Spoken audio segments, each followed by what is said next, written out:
Okay, thanks everyone. It's Hollywood Bet Sharks head coach John Plumtree for your questions. Let's go for it. Yes. Sorry, I've got sort of like, I'm thinking 2 weeks ahead now, thinking towards the Toulouse game rather than this game. You had some rather bad injuries. Well, you can tell us how bad they were. Oh, it's a little bit early. I mean, not quite sure. We've got a couple of knee injuries. Neil and Eden,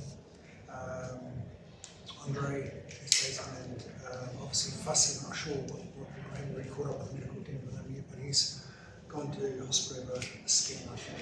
So, yeah, not a great day at the office and injury front again. Yeah. To add to my worries. Have you got guys coming back into the system though before the Toulouse game? Well, I'm hoping to have Bongi back. And, James Fenter, obviously Vincent, she took her, hopefully. Evan as well. Yeah, hopefully Evan, and obviously got Williams, Lacanio. So, yes, I'm hoping improving players in there. But it'd be nice to have them today. Yeah. Plum, you guys showed a lot of fight today. And also the way Jordan and Jaden controlled from 9 to 10, I think that was very impressive from your side. They kept you in the game for quite a lot of periods in this game.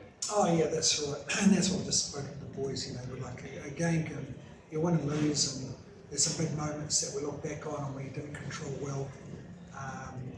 We should never.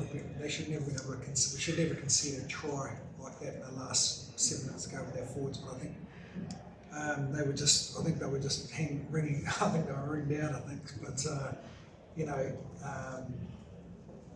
It was probably a big moment when Ethan Hooker got yellow carded for half time, and then after half time we really didn't get a lot of ball, and then the Stormers started offloading and playing a little bit more freedom, and I thought our defence was amazing with in that period. Just their willingness to work back and come forward and scramble tackle, and I thought the boys were really brave in that space. But we didn't really get enough ball in the second half. We I think probably went past 5 phases once, and we managed to score. Might have been twice. We opened the Stormers up a couple of times and weren't clinical enough. We'll look back at some of that stuff. But 77 minutes, 27-10 up, and we got to hang on to win that game. But again, I think we lacked a few leaders. We pretty much lost all our leaders in the end. They were all off the field. So I was go back to just saying I was pretty proud of them. John, it's a very contentious call to just bring it back for penalty when there's been so much emphasis on targeting limbs, talking about the unregistered. Yeah. Do you feel that should have been a bit more, seeing that he was started off? Well, I think especially if a player has to come off the field, there's significant damage to that knee, enough to put a player off. Well, that's more than just a penalty. But again, you can sit up here and moan about these decisions, but there'll be one next week that you ask another coach. I think Amy referred it to the TMO and looked clear and obvious, didn't it? And I guess they make mistakes as well. You had to switch up when they went forward, especially when Lorenzo was in as well. He came off because he couldn't go on anymore. You happy with how the guys slotted into those positions that they don't normally play in when you brought Bradley on for Lorenzo to? Yeah, we had to. We obviously got a little bit chaotic in the end. Lorenzo was cramping. We'd lost Andre. Fussy had gone off. But yeah, we did the best we could, under the circumstances. The injuries are the thing at the moment. They seem to be haunting us a little bit. They're not the 1 week and 2 weeks. They're more like the 6 to 8 weeks. So certainly very stressful for the team. Plum, I don't want to get you into any trouble, so I'm actually almost a bit reluctant to ask this question, but I'm going to anyway. Is the injury sort of situation that you're facing and the Stormers have faced perhaps sort of rooted in the fact that we are playing 12 months of the year of rugby? Yeah, I think there's going to be unless these guys are managed properly, we're going to see, you might not see that straight away, but there'll be accumulation over time. And I guess if it's the World Cup coming up in 3.5 years, I guess, then certainly there's a danger of certainly some of our older athletes not being able to make it. So it's definitely something that we have to look at. It's not something that like a coach should get in trouble for talking about, because the reality is this is what we're dealing with. Playing in the southern hemisphere, playing in the northern hemisphere. Until that's sorted out, we'll see that. I think South Africa's in a really good position to handle it. No other country in the world could, because we've got some really good depth here, and we've got a lot of good players, and Russell's got access to them anywhere, which is good. We know that Japan's season is not as hectic as the URC season, we have to play it over here. So that's a bit of a saving grace, I think, for the Springboks. But for the players that play in South Africa, that play for South Africa, they definitely, there needs to be managed well, and it's not just about rest and playing rugby, it's rest and getting their bodies right by having a pre-season window where they can actually get fitter and stronger. And I think that's the part that's probably denied to them at the moment, from what I'm seeing. But again, this is only my observation. Whether it's right or wrong, you ask me, and that's my opinion. But I might have that. Maybe the scientists in the game can prove me wrong, which I'm fine with. John, just Jerenzo Judy's, as a youngster coming through, are you happy with his performance up until now? Yeah, I thought he had some really nice touches.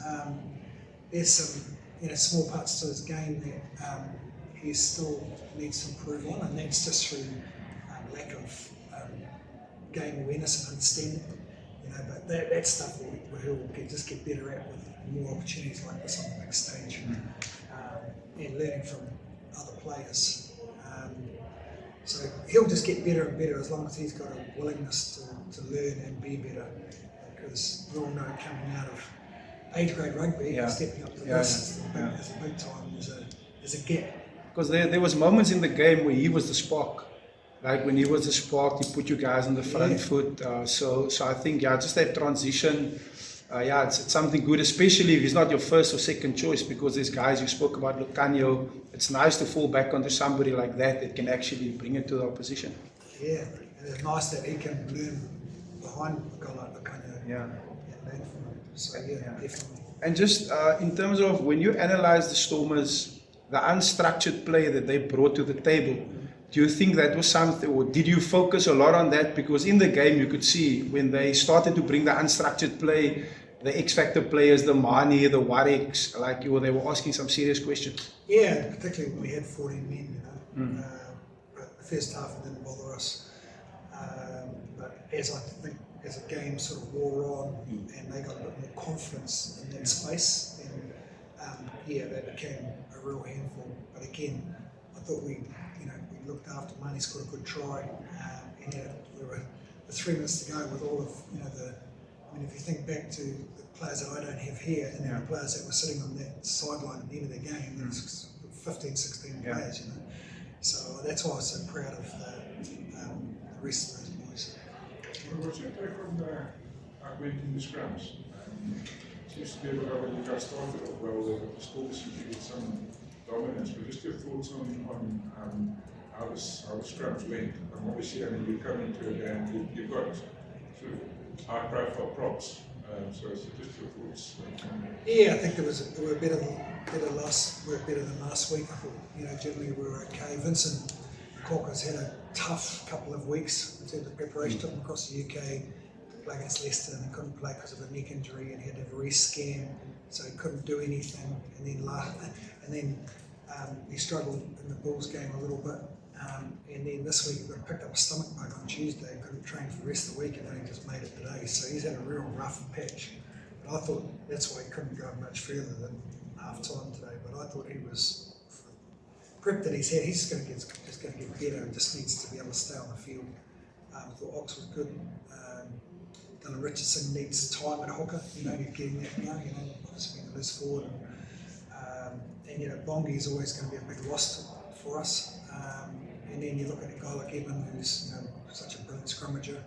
So yeah, I was proud. We have to re-look at it, but I thought we scrummed pretty well. Gave away a couple of disappointing one at the end there when Ron Drea put his elbow on the ground and conceded a soft one. But wasn't too unhappy with the way the scrum went. Marco's next, I think.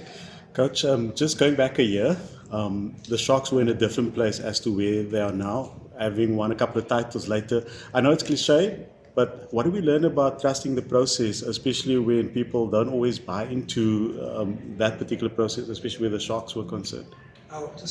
So last year it wasn't so rosy in terms of the results, and after that the team seemed to click a little bit better and people seem to buy into the process now. But when it was difficult, what do you tell people in that stage when it's not going so well, but you have the talent at your disposal? Oh yeah, look, I mean, you've got the guys like Gavin have written enough about it. I mean, last year was really a feeling out process, getting used to everyone in the squad and the coaches and everything. And it was a bit of a culling, wasn't there? Got a lot of players and identified, probably a vision for the team that we needed to bring, and then obviously the way I managed the team around making sure the leaders have a massive role to play in our team environment. And the decision making, because I'm a really big believer in, if you want them to own the team and own the performance, then you've got to be able to trust them with it. So, and then they buy into that, and all of a sudden accountability comes, and that's where I think we've shifted a lot. And I think the players really enjoyed it. We've got good senior players like we've got. They want to have a role to play, and they want a group that's a management team, a coaching team that is collaborative. So it's working for us now, but we're just getting undone. Our season's getting a little bit undone through injuries, and that's a disappointing thing. We created a really nice home environment where we were hard to beat in Durban, but we haven't been able to punch away games that we wanted to, apart from maybe separate the Curry Cup, when we won in Loftus and won in, luckily by me, in Joburg. But we've struggled to win on the road, which was something we have to fix up. Guys, let's have last questions. We've got Lloyd, Rabin, Gavin, and Lita, and then we're going to end. Okay, yes, Lloyd. John, the national captain's obviously been linked quite heavily with a potential move back here at some point. In a week like this, I'm just wondering if that kind of noise requires a chat internally, if there have been any chats, and if that kind of noise has any impact going into a game like this at all. Yeah, it hasn't been something that we've really handled yet. It was a bit of a surprise to me, and but it came about the time that we were preparing for this game. So with me, I separate that type of matter to preparation, and what matters to me more is the team, not one person's issues. And even if it is a captain. So I just went into, are you on board? Yes, he is. Now let's get ready for this game. So we'll deal with that over the next, Yeah, I was actually going to ask about that. I'm not going to deal with it now. I was actually going to ask about this, the clarity. We've asked your counterpart, John Dobson, about Siya Kolisi. Obviously answered it now, so is he staying, going? What is the situation here? Is there any? Who are you asking? Yourself, John. I just answered that question. Cool, Gavin? So it's okay. All right, Lita? John, sorry, I spoke about coming out with Lele. Now that I don't know if you agree, but another crucial guy that went off early, Emil, Yeah. for the lineup. Was that also a knee, and how bad was that? I don't know yet. Yeah, hopefully not too bad. Emil's got bloody problems with those knees of his. Yeah, have to bloody bulletproof him a little bit differently or something. But yeah, I feel sorry for him. You know, he's such a good player. He's been plagued by these injuries. Really disappointing for him. Is that? Cool. Thank you so much, John.